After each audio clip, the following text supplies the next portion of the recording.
श्रीकालिका कवचम् कैलासशिखरासीनं देवदेवं जगद्गुरुं शङ्करं परिप्रपच्च पार्वती परमेश्वरं पार्वत्युवाच भगवन् देवदेव देवेश देवानम्बोगदप्रभो प्रब्रूहि मे महादेव गोप्यं चेद्यदि हे प्रभो शत्रूणां येन नाशस्यादात्मनो गणरक्षणं भवेत् परमेश्वरमतुलं लभेद्य नहि तद्वदा भैरव उवाच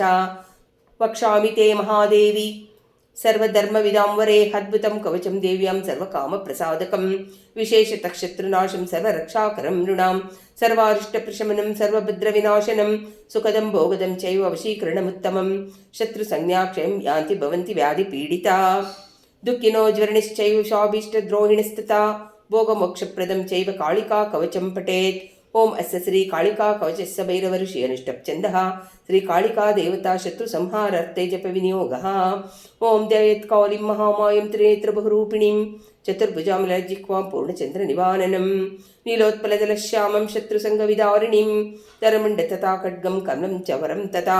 निर्भयां रक्तवदनादं श्राळिघोररूपिणीं साट आसासनं देवी च दिगम्बरीं शवासनास्थितं काळि मुण्डमाल विभूषितम् इति ध्यात्वा महाकालीं ततस्तु कवचं पठेत् ओम कालिका घोररूप सर्वकामप्रदशुभा सर्वदेवस्तुता देवी शत्रुनाशं करोतु मे ओम ह्रीं ह्रीं रूपिणी चैव ह्रौं ह्रीं क्षौं क्षौं स्वरूपा सा सदा शत्रुन् विदारयेत् श्रीं ह्रीं हैं रूपिणी देवी भवबन्धविमोचिनी हुं रूपिणी महाकाली रक्षस्मान् देवी सर्वदा यया शम्भो हतो दैत्यो निशुम्भश्च महासुरः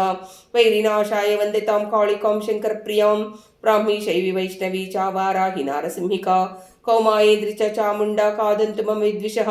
सुरेश्वरी घोररूपा चण्डमुण्डविनाशिनी मुण्डमालरुताङ्गी च सर्वतः पातु मां सदा ह्रीं ह्रीं ह्रीं कालिके घोरिदं श्रेवरुधिरप्रिये रुजिरापूर्णवक्त्रे च रुद्रेणावृतस्तिनि मम शत्रुन् खादय हिंस हिंस मारय मारय चिन्दि चिन्दि चिन्दि उच्चाटय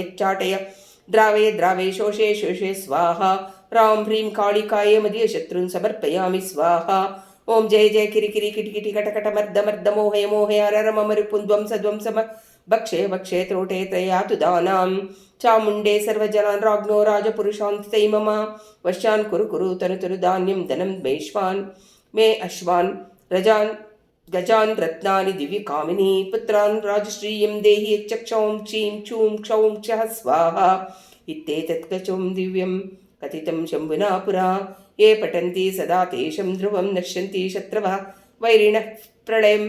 याति व्याधिता वा भवन्ति हि बलहीना पुत्रहीना शत्रुवस्तस्य सर्वदा सहस्रपाठनात् सिद्धिः कवचस्य भवेत्तदा तत्कर्याणि च सिद्धन्ति यथा शङ्करभाषितं श्मशानाङ्गारमादाय चूर्णं कृत्वा प्रयत्नतः पादोदकेन पिष्ट्वा तलिकेल्लोहशलकया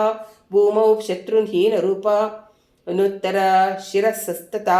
अस्तं दन्तात् हृदये कवचं तु स्वयं पठेत् शत्रो प्राणप्रियष्टां तु कुर्यन्मन्त्रेण मन्त्रवित् अन्यादस्त्रं प्रहारेण शत्रो गच्छ यमक्षें ज्वलदङ्गारतापेन भवन्ति ज्वरिता वृषं प्रोञ्च नैर्वामा पादेन दरिद्रो भवति ध्रुवम् वैरिनाशकरं प्रोक्तं कवचं वश्यकारकं परमेश्वर्यदं चैव पुत्रपौत्रादिरुद्धिदं